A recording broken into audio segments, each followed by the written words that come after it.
L'actualité en ce moment, c'est les protestations des agriculteurs contre le sort qui leur est réservé. Et comme souvent, lorsqu'il y a des mouvements de protestation d'une certaine ampleur, ce qui est le cas maintenant, on voit apparaître certaines personnes qui se distinguent parmi les gens qui manifestent leur mécontentement. Alors on a donc des têtes comme ça, des gens qui deviennent connus, qui sont plus ou moins médiatisés. Souvent, ça commence sur les réseaux un peu alternatifs et puis ça finit par être un peu officialisé. Alors parfois, il s'agit de personnes qui sont vraiment des francs-tireurs. D'autres fois, ce sont des gens qui finissent par être récupérés par le système, alors plus ou moins consciemment. On ne sait pas toujours à qui on a affaire. Et c'est le cas avec le mouvement de protestation des agriculteurs. On voit un monsieur qui semble émerger dans les médias. Alors ce tirage m'a été demandé par Monique au sujet de cet homme. Alors j'avoue que je ne connaissais pas du tout son existence. Je suis assez peu les actualités. Je vois certains titres parfois, mais je ne fouille pas dans l'actualité, donc je ne savais pas qui c'était. J'ai donc fait une recherche et voilà ce qu'on dit de ce monsieur. Un monsieur qui s'appelle Pierre Guillaume et dont le nom de famille commence par un M. On nous dit que c'est un éleveur de cochons laineux âgé de 36 ans et il est installé dans une commune du Tarn-et-Garonne. On nous dit qu'il est connu pour ses démêlés judiciaires et ses actions controversées. On nous dit qu'il est impliqué dans plusieurs affaires judiciaires, notamment pour des faits d'outrage et de harcèlement moral. Il a été condamné à plusieurs reprises pour ces infractions. On nous dit qu'en juin 2024, il a été condamné à 12 mois de prison avec sursis probatoire pour cyberharcèlement et outrage. Quoi d'autre? On nous parle de conflits locaux au sujet de ce monsieur. On nous dit que ces conflits remontent à 2020 et concernent principalement l'accès à un chemin communal menant à son exploitation agricole. Il accuse plusieurs personnes, dont le maire de sa commune, de lui avoir pourri la vie. Il a été impliqué dans des incidents comme par exemple le dépôt d'un cochon mort sur le bureau du maire, ce qui a ravivé les tensions, évidemment. On nous parle ensuite de l'utilisation des réseaux sociaux. On nous dit qu'il utilise les réseaux sociaux pour plaider sa cause et qu'il a bénéficié d'un appui d'influenceurs comme un monsieur qui s'appelle Papacito. Il a également collecté des fonds via des cagnottes en ligne, totalisant près d'1 million d'euros. Il affirme vouloir utiliser une partie de ces fonds pour créer, je cite, un SAMU social agricole, pour aider les agriculteurs en détresse, bien que cette initiative reste à concrétiser. On nous dit qu'il a pris goût à la lumière médiatique, notamment après un coup d'éclat au salon de l'agriculture. Il se présente souvent comme une victime tout en critiquant les médias et les politiques. Son avocat défend l'idée que des idées choquantes, comme peut-être par exemple le fait d'avoir déposé un cochon mort sur le bureau d'un maire, doivent être admissibles en démocratie. Bon, alors chacun en pensera ce qu'il veut. Alors personnellement, j'ai pas du tout d'avis, j'avoue que je découvre, je ne connaissais pas du tout ce monsieur, alors j'imagine que s'il fait tout ça, c'est sans doute parce qu'il ne veut pas se laisser faire. Alors s'y ajoute une dimension personnelle, je vois ça avec ce conflit local. Je comprends, alors peut-être à tort, je ne sais pas, vous me reprendrez si c'est pas le cas, qu'il y a un problème sur un droit de passage, finalement un chemin qui mène à sa propriété. Il y aurait un conflit à ce sujet, il faut bien qu'il puisse aller chez lui finalement. Alors après, je ne sais pas, peut-être a-t-il tort, peut-être a-t-il raison, je n'en sais rien. On va voir ce que les cartes peuvent nous dire de ce monsieur. Ah oui, une chose, lorsque j'ai fait ma recherche, j'ai vu proposer dans d'autres résultats un lien qui disait que ce monsieur est avec une jeune femme connu pour ses liens avec des partis très très très à droite. Il semblerait que l'influenceur dont on parle ici, Papacito, soit connu également pour être très très très à droite. Bon, donc semble-t-il dans le côté terroir, défendons la France, etc. Alors je n'en sais pas plus, je ne connais pas ces gens-là, je ne sais pas si c'est des gens sympathiques ou pas, je ne connais pas leur activité. Alors voyons ce que les cartes peuvent nous dire au sujet de ce monsieur, ce Pierre Guillaume. J'interroge le tarot de Marseille.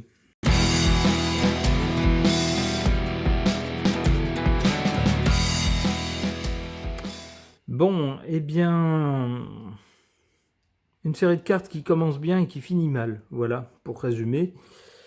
Qu'est-ce qu'on a d'abord? On a le monde. Alors le monde peut nous parler de deux choses. Ici, c'est plutôt du côté du passé, pour ce monsieur, ou de l'origine. Le monde peut nous parler de quelqu'un qui réussit, dont l'exploitation, par exemple, réussit, qui réussit dans ses affaires.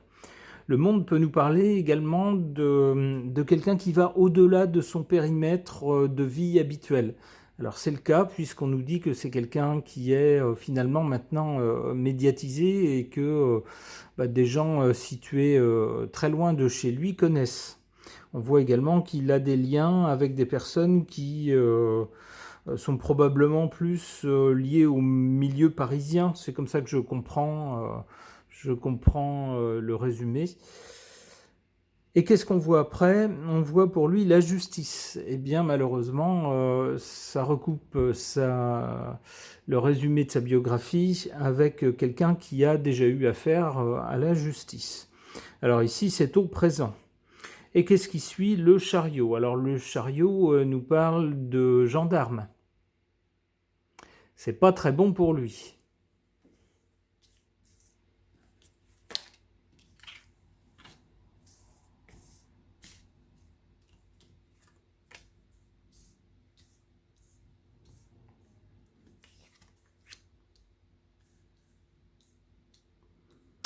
Bon, eh bien, je suis bien désolé pour ce pauvre monsieur.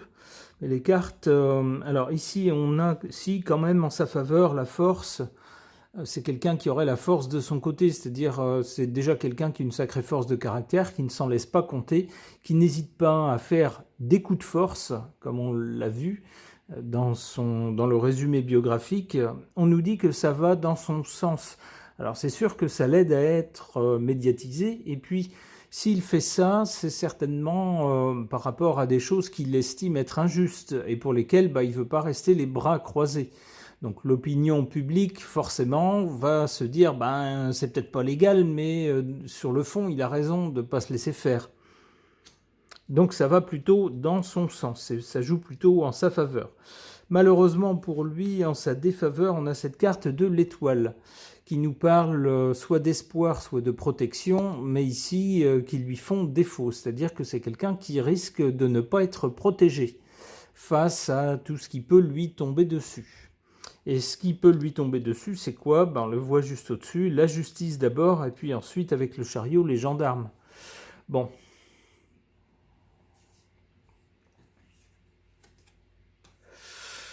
Ouais, avec le pendu, oui, malheureusement, ce pauvre homme ne pourra pas y faire grand-chose lorsqu'il aura les gendarmes face à lui. Le pendu nous parle de quelqu'un qui ne peut pas agir sur les événements, qui est forcé d'être spectateur des choses, qui voit la vie se dérouler sans qu'il puisse y intervenir, en changer le cours, y compris sa propre vie, ce qui lui arrive. Donc ici, c'est pas bon pour lui. Apparemment, il ne pourra pas faire grand-chose. Bon, ok. Pour tenter de mieux comprendre le caractère, la psychologie, la personnalité de ce monsieur que je ne connais pas, j'interroge mon oracle des personnages pour voir ce qu'il en suggère.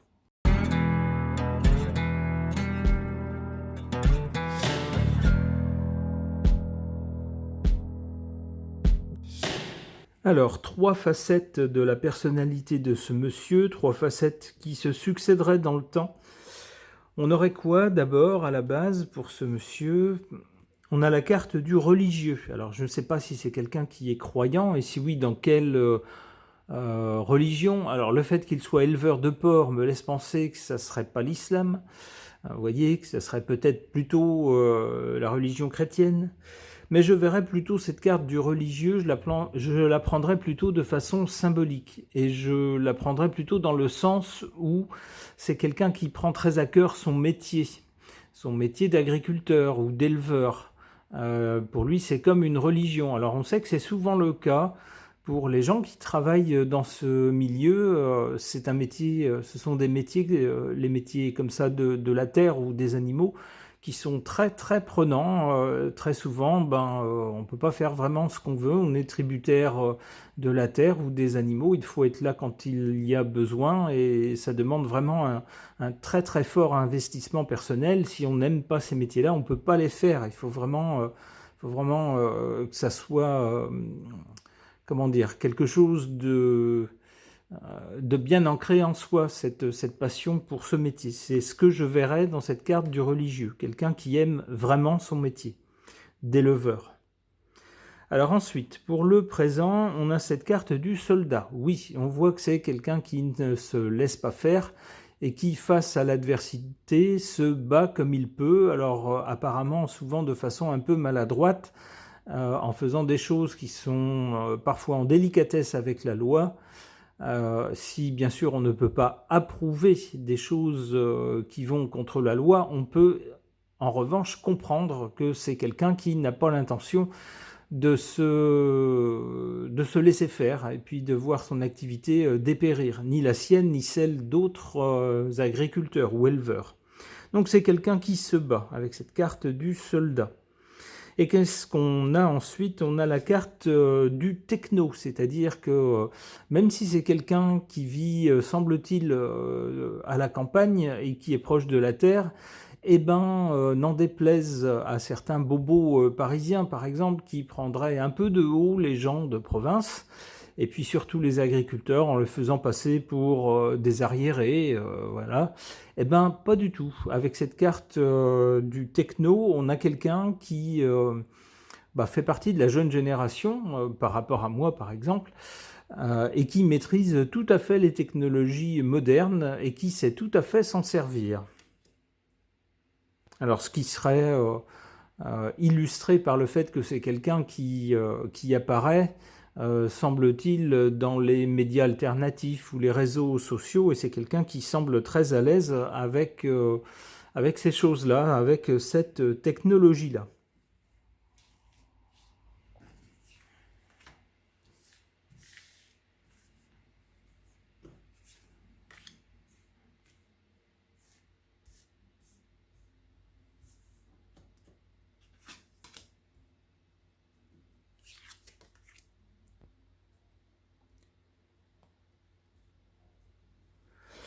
Alors, en carte favorable, en carte forte pour lui, cette carte de la sentimentale ou du sentimental. Ça rejoint le côté religieux, c'est-à-dire que lorsqu'on a à cœur de bien faire son métier, lorsqu'on aime son métier, ce monsieur est, semble-t-il, éleveur, donc j'imagine qu'il a quand même un minimum d'égard pour ses bêtes. Il a envie que ses bêtes soient élevées dans les meilleures conditions possibles. Alors même si c'est pour qu'elles finissent en viande, pour être consommées, ça n'empêche pas, durant le temps où ces bêtes sont en vie, d'avoir à cœur leur bien-être.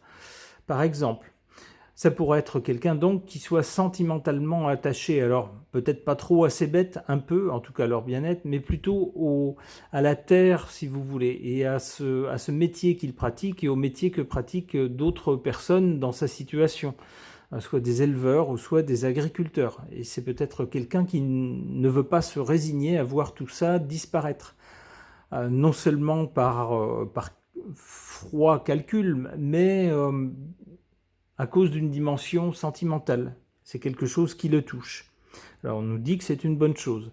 Bien sûr, là où il n'y a pas de sentiment, il n'y a pas le même feu, si vous voulez, le même feu intérieur, la même motivation.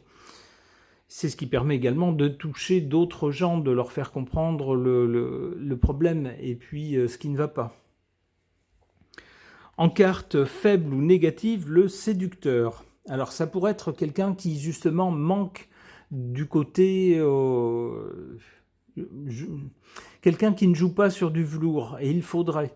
On a vu avec certaines de ses actions que c'est plutôt quelqu'un qui est rentre dedans, et qui n'hésite pas à se mettre en délicatesse avec la justice. Donc, cette carte tendra à nous dire qu'il faudrait au contraire qu'il se calme un petit peu de ce côté-là et qu'il essaye beaucoup plus de jouer la carte de la séduction, de jouer sur du velours et d'y aller doucement, plutôt que de faire du rentre-dedans, ce qui ne va pas en sa faveur.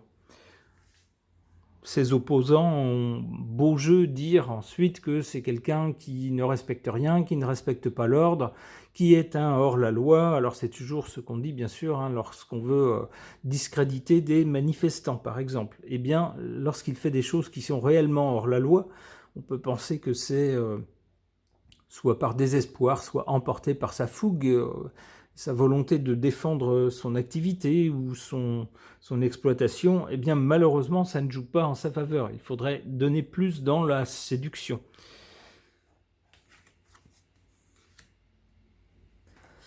Alors, du côté de l'avenir, on a une alliance du côté techno et puis du bricoleur. Alors, le bricoleur, c'est une bonne carte. Ça fait penser un peu au battleur dans le tarot de Marseille, c'est-à-dire quelqu'un qui, comme nous dit la légende de la carte, trouve des solutions concrètes au quotidien. Quelqu'un qui a l'esprit pratique, qui est pragmatique et qui est plein de bon sens. C'est peut-être quelqu'un qui, justement, plutôt que de se lamenter face à une situation qui va mal, oui, ma pauvre dame, qu'est-ce que vous voulez, on n'y peut rien, c'est comme ça, puis c'est tout, c'est la fin. Non, non, pas du tout, c'est quelqu'un qui... semble-t-il, regorgera d'idées et puis semblera peut-être pouvoir proposer des choses pour s'en sortir au quotidien. Une dernière carte, peut-être, pour ce monsieur. La star, eh bien oui, on parle déjà de lui dans différents médias et puis sur les réseaux sociaux. Il semble qu'à l'avenir, c'est quelqu'un qui continuera à être médiatisé et qui peut-être deviendra une figure importante du mouvement de rébellion des agriculteurs. Eh bien, je souhaite que tout se passe bien pour lui, non seulement pour lui, mais pour tous les agriculteurs. Rappelons que c'est quand même un des piliers dans un pays, d'avoir la souveraineté alimentaire, de pouvoir compter sur des choses fabriquées localement. Alors je sais que ça ne va pas plaire aux personnes de Bruxelles peut-être, ou à certains de nos élus, mais c'est mon opinion. Je pense qu'il faut défendre nos agriculteurs et nos producteurs. Chacun, modestement sans doute, avec des actions que chacun peut faire à son niveau. Ce tirage de cartes est maintenant terminé. Merci de l'avoir suivi.